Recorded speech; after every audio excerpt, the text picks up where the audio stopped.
بسم اللہ الرحمن الرحیم۔ پہلے عشرے کی دعا یکم رمضان سے 10ویں روزے تک صبح و شام 100 مرتبہ یہ دعا پڑھے۔ ماہ رمضان میں صدقہ کریں، مصیبت اور تکلیف ہی جڑ سے ختم ہو جائے گی، گھر میں خوشحالی اور دولت کا ڈھیر لگ جائے گا۔ رمضان 2023 کا سب سے مقبول وظیفہ، نیا گھر چاہیے، نئی گاڑی چاہیے، یا کوئی کسی بیماری میں مبتلا ہے، شفا چاہیے۔ محترم ناظرین، یہ صبر کا مہینہ ہماری زندگیوں میں آ رہا ہے اور صبر کا بدلہ جنت ہے۔ یہ مہینہ لوگوں کے ساتھ غم خواری کا ہے۔ اس مہینے میں مومن کا رزق بڑھا دیا جاتا ہے۔ جو شخص کسی روزے دار کا روزہ افطار کرائے، اس کے لیے گناہوں کے معاف اور آگ سے نجات کا سبب ہوگا اور اسے روزے دار کے ثواب کے برابر۔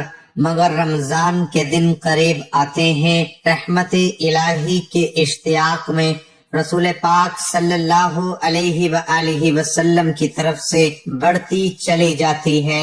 رمضان سے 2 ماہ پہلے رجب ہی سے آپ صلی اللہ علیہ وآلہ وسلم کے ہاں رمضان کا تذکرہ شروع ہو جاتا، جیسا کہ ایک روایت کے مطابق حضور اکرم صلی اللہ علیہ وآلہ وسلم رجب کے مہینے میں دعا مانگا کرتے تھے، اے اللہ ہمیں رجب اور شعبان میں برکت نازل فرما اور رمضان نصیب فرما۔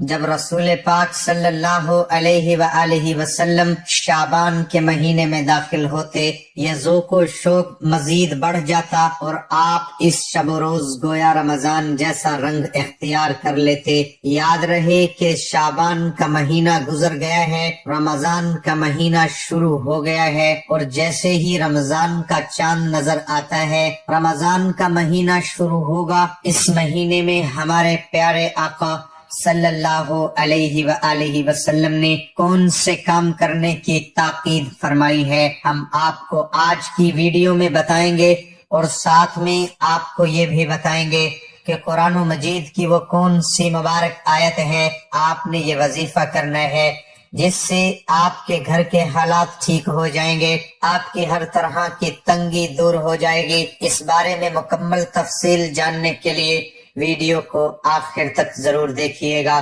یاد رہے کہ شعبان کے دنوں میں رمضان کو پا لینے کی طلب کا اظہار اس حدیث سے بھی ہوتا ہے جس میں حضور اکرم صلی اللہ علیہ وآلہ وسلم رمضان کے انتظار میں شعبان کے دن گن گن کے گزارنے کی تاکید فرمائی ہے، جیسا کہ ایک روایات میں ہے کہ شعبان کے چاند رمضان کے انتظار میں گن گن کر گزارو۔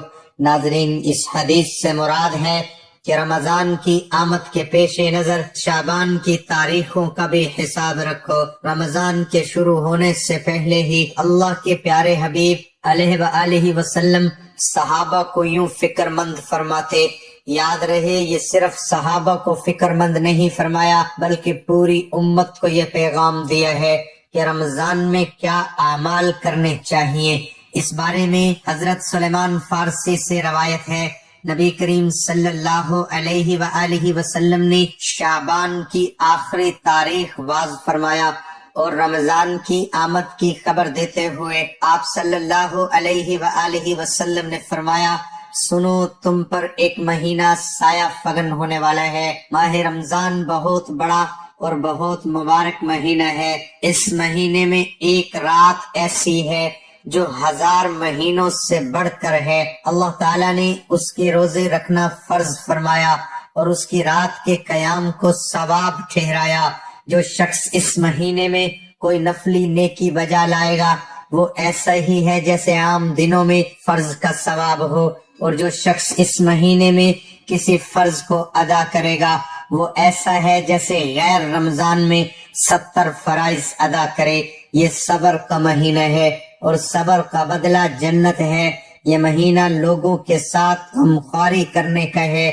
اس مہینے میں مومن کا رزق بڑھا دیا جاتا ہے۔ جو شخص کسی روزے دار کا روزہ افطار کرائے اس کے لیے گناہوں کے معاف ہونے اور آخرت میں نجات کا سبب ہوگا۔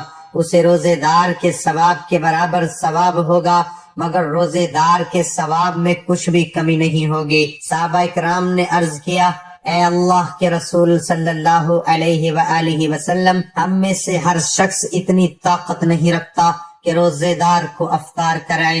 آپ صلی اللہ علیہ وسلم نے فرمایا، آپ صلی اللہ علیہ وسلم نے ارشاد فرمایا، یہ ثواب پیٹ بھر کر کھلانے پر نہیں، اگر کوئی شخص ایک کھجور سے روزہ افطار کرا دے یا ایک گھونٹ پانی یا ایک گھونٹ دودھ کا پلا دے تو اللہ اس پر بھی یہ ثواب فرما دے گا۔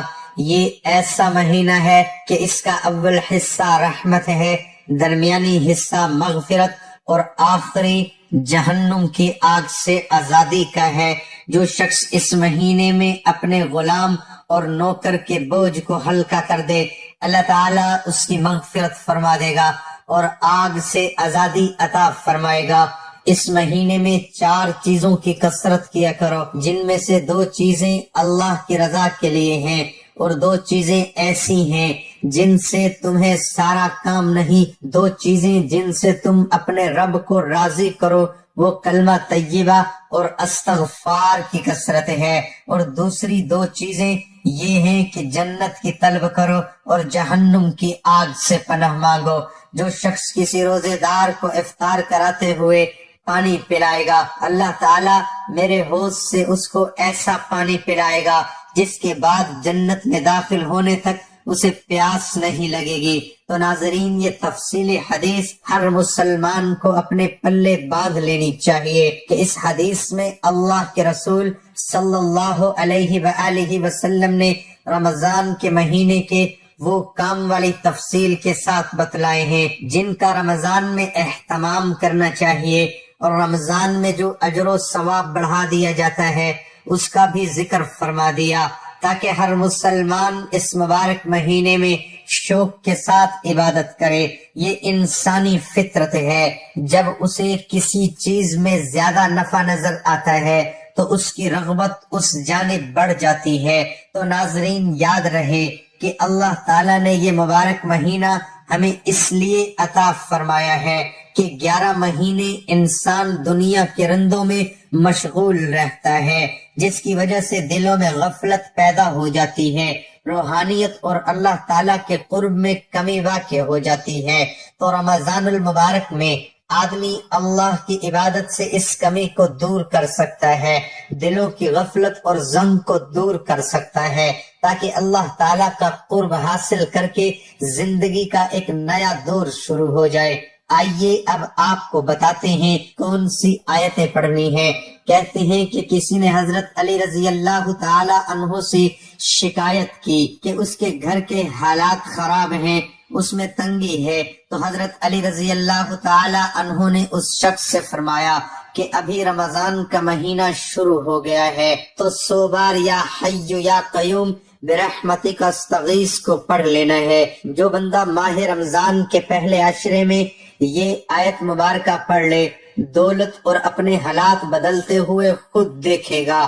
آپ نے یہ کرنا ہے اور اپنے حالات کے لیے دعا کرنی ہے، کیونکہ میں نے اللہ کے رسول صلی اللہ علیہ وآلہ وسلم سے سنا ہے کہ جب رمضان آتا ہے تو جنت کے اور اللہ کی رحمت کے دروازے کھول دیے جاتے ہیں اور جہنم کے دروازے بند کر دیے جاتے ہیں۔ اللہ تعالیٰ سے جو بھی دعا مانگی جائے اللہ تعالیٰ عطا فرماتا ہے۔ نبی پاک صلی اللہ علیہ وآلہ وسلم نے فرمایا، جس نے بلا کسی شرعی عذر رخصت و بلا کسی مرض کے جس میں روزہ چھوڑنا جائز ہو روزہ چھوڑا تو اگرچہ بعد میں رکھ لیا تب بھی ساری عمر کے روزوں سے اس کی تلافی نہیں ہو سکتی۔ اس کے علاوہ بھی قرآن و حدیث میں رمضان المبارک کے بے شمار فضائل و برکات بیان کی گئی ہیں۔ رمضان المبارک کو 3 عشروں میں تقسیم کیا جاتا ہے، 10 دنوں کو ایک عشرہ کہا جاتا ہے، لہذا رمضان کے پہلے عشرے کو عشرہ رحمت، دوسرے عشرے کو عشرہ مغفرت، تیسرے اور آخری عشرے کو عشرہ نجات کہا جاتا ہے۔ رمضان المبارک کے آغاز پر پہلی شب کو ہی جنت کے دروازے کھول دیے جاتے ہیں اور شیطان زنجیروں میں جکڑ دیے جاتے ہیں۔ بعد نماز عشاء سورۃ فتح کی تلاوت کی بہت فضیلت ہے۔ علاوہ رمضان المبارک کے پہلے عشرے کی دعا کی بھی بہت فضیلت ہے۔ پہلے عشرے کی دعا یہ ہے، رب اغفر لی وارحم وانت خیر الراحمین۔ ترجمہ، اے اللہ مجھے بخش دے، مجھ پر رحم فرما، سب سے بہتر رحم فرمانے والا ہے۔ عشرہ رحمت کی ایک اور دعا ہے، یا حی یا قیوم برحمتک استغیث۔ ترجمہ، اے سدا زندہ رہنے والے، اے سب کو قائم رکھنے والے، میں تیری رحمت سے مدد چاہتی ہوں۔ پہلے عشرے کی خصوصی نفلی عبادات۔ نمبر 1، پہلے عشرے یعنی رمضان المبارک کی پہلی تاریخ سے 10 تک روزانہ پہلا کلمہ 100 بار پڑھنا بہت افضل ہے۔ نمبر 2، روزانہ ایک تسبیح سورۃ اخلاص پڑھے۔ نمبر 3، رمضان المبارک میں سورۃ القدر کثرت سے پڑھنی چاہیے۔ نمبر 4، تیسرا کلمہ روزانہ ایک باعث برکت و فضیلت ہے۔ ناظرین، اللہ پاک سے دعا ہے کہ اللہ ہمیں رمضان المبارک کے بابرکت مہینے میں صحیح معنوں میں عبادت کرنے کی توفیق عطا فرمائے۔ اگر ویڈیو پسند آئے تو ویڈیو کو لائک اور شیئر ضرور کیجیے۔ اللہ حافظ۔ السلام علیکم ورحمۃ اللہ وبرکاتہ۔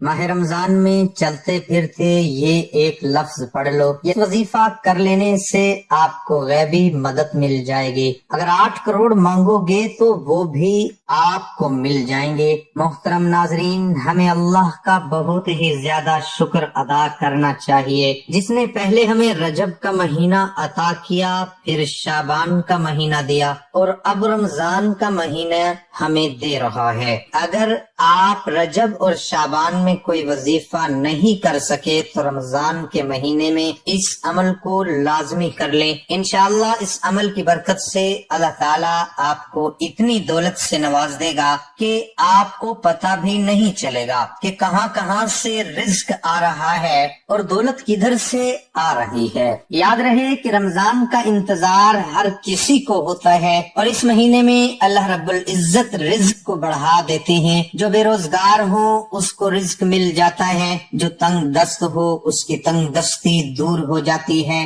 یہ مشاہدہ ہے کہ عام دنوں میں ہمارے دسترخوانوں پر اتنی چیزیں نہیں ہوتی جتنی کہ رمضان کے مہینے میں افطاری کے وقت اور سحری میں ہمارے دسترخوان پر موجود ہوتی ہیں، اور اس کی وجہ یہی ہے کہ اس مہینے میں اللہ رب العزت نے بہت زیادہ برکت رکھ دی ہے۔ ہر آدمی کا رزق اس ماہ مبارک میں بڑھ جاتا ہے، اور بات کی جائے نیکیوں کی تو اس مہینے میں نیکیوں کا زور بھی بڑھ جاتا ہے اور گناہ بھی کم ہو جاتے ہیں۔ گناہگار انسان بھی نیکی کی جانب دوڑ کے جاتا ہے اور برائی کا راستہ چھوڑ دیتا ہے۔ اس مبارک مہینے میں ہر طرف ایک ایسا ماحول پیدا ہو جاتا ہے کہ اگر کوئی اس مہینے میں برائی کی جانب بڑھنے لگے تو وہ بھی رک جاتا ہے۔ اس ماہ مبارک میں آپ نے اس عمل کو ضرور کرنا ہے، اور یہ عمل آپ نے ماہ رمضان میں کرنا ہے، اور چلتے پھرتے اس عمل کو آپ ضرور کر لیں۔ پھر آپ خود ہی دیکھیں گے کہ اس کی برکت سے کیسے آپ کے لیے رزق کے دروازے کھلتے ہیں۔ ایک تسبیح کا عمل ہے لیکن ایسا لاجواب ہے، اس کے اثرات دیکھ کر آپ کو اس کی طاقت کا اندازہ خود ہی ہو جائے گا۔ یہی عمل ہمارے ایک بھائی نے جب کیا تو اس نے اس کی برکت سے کیا فیض پایا، یہ بھی آپ کو بتایا جائے گا۔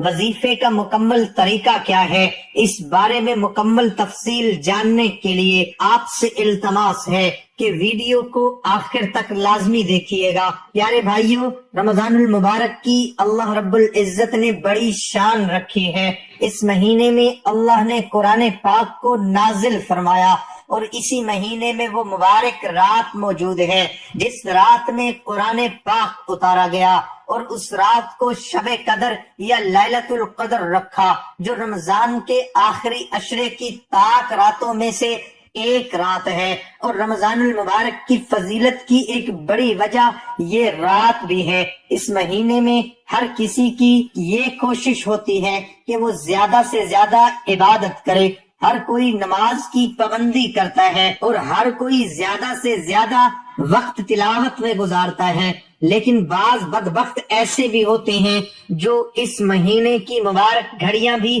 غفلت میں گزار دیتے ہیں۔ ہر مسلمان کو چاہیے کہ وہ اس مہینے کی قدر کرے، کیونکہ یہ مہینہ ہمارے پاس ایک مہمان کی طرح ہوتا ہے، اور اس مہینے میں انسان کو چاہیے کہ رمضان کی خوب قدر کرے۔ میرے بھائیوں اور پیاری بہنوں، آج کے دور کی بات کی جائے تو ہر انسان کوئی رزق اور روزگار کے لیے پریشان ہے۔ مہنگائی بہت زیادہ ہو چکی ہے، غریب آدمی مشکل سے آٹا چینی چاول پورے کرتا ہے، اور ہر کوئی مہنگائی کی وجہ سے پریشان ہے۔ اسی لیے جو لوگ پریشان ہیں ان کو چاہیے کہ یہ تسبیح رمضان کے مہینے میں لازمی پڑھے، رمضان میں اس عمل کو شروع کر لے، اور پھر پورا مہینہ آپ نے یہ عمل کرنا ہے۔ اس کی برکت سے آپ کو اتنا رزق ملے گا کہ آپ اس کو اپنے سر پر اٹھا کر چلو گے۔ بہت ہی مجرب عمل ہے، اور اس عمل کو آپ نے لازمی کرنا ہے، اور اس عمل کو آپ نے ضائع نہیں کرنا۔ انشاءاللہ آپ کو رزق اور روزگار کی کبھی تنگی نہیں ہوگی، اور آپ پر پورا سال رزق کے دروازے کھل جائیں گے۔ یاد رہے کہ اللہ تعالیٰ جسے چاہتا ہے بے حساب عطا فرماتا ہے، اس لیے آپ نے بھی اللہ رب العزت سے خوب مانگنا ہے۔ عمل میں آپ کو بتانے والا ہوں، یہ ایک تسبیح کا عمل ہے۔ یہ تسبیح کیا ہے اور آپ نے کیسے کرنی ہے، آپ نے غور سے سننا اور سمجھنا ہے۔ یقین جانیے اس تسبیح کی برکت سے آپ کو ایسے معجزات دیکھنے کو ملیں گے کہ آپ اس عمل کو ہمیشہ کے لیے اپنا معمول بنا لیں گے، اور جب ایک بار اس کو شروع کریں گے پھر آپ کا دل اس عمل کو چھوڑنے کا نہیں کرے گا، اور آپ خود کہیں گے کہ یہ تسبیح نہیں ہے بلکہ دولت بنانے والی مشین ہے، کہ رزق کی مشین ہے جو آپ کے ہاتھوں میں لگ گئی ہے۔ یاد رہے کہ جب میں تسبیح کا ذکر کروں تو اس سے مراد 100 دانوں والی تسبیح ہوتی ہے، تو آپ نے ایک تسبیح پہلے سے لینی ہے تاکہ آپ آسانی سے عمل کر سکیں۔ عمل اللہ رب العزت کے ایک صفاتی نام کا عمل ہے، اور ساتھ میں قرآن کا ایک کلمہ بھی ہے۔ اس عمل کے اثرات آپ اپنی آنکھوں سے دیکھیں گے۔ آپ نے یہ عمل یکسوئی والی جگہ پر بیٹھ کر کرنا ہے۔ عمل کا طریقہ یہ ہے کہ آپ نے تسبیح کے ہر دانے پر یہ کلمات پڑھنے ہیں، یا رزاقو اللہ الصمد، یا رزاقو۔ یہ ایک تسبیح کے دانے پر آپ نے یہ کلمات پڑھنے ہیں، اور پھر دوسرے دانے پر بھی یہی کلمات سے آپ نے ہر دانے پر یا رزاقو اللہ الصمد، یا رزاقو کو پڑھنا ہے۔ پہلے بھی آپ کو بتایا کہ اس عمل کو آپ نے یکم رمضان المبارک کے دن سے شروع کرنا ہے، اور اس کو آپ نے پورا مہینہ جاری رکھنا ہے۔ بہتر تو یہی ہے کہ اس عمل کی کوئی جگہ اور وقت مقرر کر کے کیا جائے، ورنہ آپ کسی بھی وقت کسی بھی جگہ پر یہ عمل کر سکتے ہیں، اور چاہے تو چلتے پھرتے یہ تسبیح پڑھ لیں۔ یاد رہے کہ اس عمل کی برکت سے آپ کی پریشانیاں دور ہوتی چلی جائیں گی، اور آپ پر رزق کی ایسی بارش ہوگی، آپ کو سمجھ نہیں آئے گا کہ مال و دولت کس طریقے سے آپ پر برس رہا ہے۔ اس عمل کو آپ نے ماہ رمضان میں شروع کرنا ہے، اور آپ انشاءاللہ اس عمل کی برکات کی وجہ سے اس عمل کو ضرور جاری رکھیں گے۔ اگر آپ کو یہ ویڈیو ماہ رمضان میں کسی بھی دن موصول ہو جائے تو پھر آپ نے اسی دن سے اس وظیفے کو شروع کر دینا ہے۔ جس دن آپ کو یہ ویڈیو موصول ہو، اس عمل کو آپ نے خود بھی کرنا ہے، اور اس عمل کو زیادہ سے زیادہ شیئر بھی کرنا ہے، تاکہ باقی مسلمان بہنیں اور مسلمان بھائی بھی اس عمل سے مستفید ہو پائیں۔ پیارے بھائیوں، یاد رہے کہ روزہ ایسی عبادت ہے جس کے بارے میں اللہ تعالیٰ خود فرماتا ہے کہ روزہ میرے لیے ہے، اور اس کا اجر و ثواب بھی میں ہی دوں گا۔ اور خود ہی سوچ لیجئے کہ جس عبادت کی جزا خود اللہ تعالیٰ عطا فرمائیں گے، تو پھر روزے کے اجر کو کون سمجھ سکتا ہے؟ اس کا اجر اللہ تعالیٰ کتنا دیں گے؟ میرا آپ سب کے لیے یہی پیغام ہے کہ رمضان میں اپنی بخشش کروا لے، اپنے مرحومین کے لیے دعائیں مانگے، ان کی بخشش کی دعائیں کریں اور اپنی دنیا اور اپنی آخرت کے لیے اللہ تعالیٰ سے فیصلے کروائیں۔ محترم ناظرین، اللہ تعالیٰ ہم سب کو رمضان المبارک میں زیادہ سے زیادہ نیکیاں کرنے کی توفیق عطا فرمائے اور ہم سب کو 5 وقت نماز باجماعت ادا کرنے کی توفیق عطا فرمائے اور ہم سب کا خاتمہ ایمان پر فرمائے۔ آمین ثم آمین۔ دعا ہے کہ اللہ ہمیں رمضان کی خیروں سے اور برکتوں سے اور رحمتوں سے مالا مال فرمائے۔ آمین۔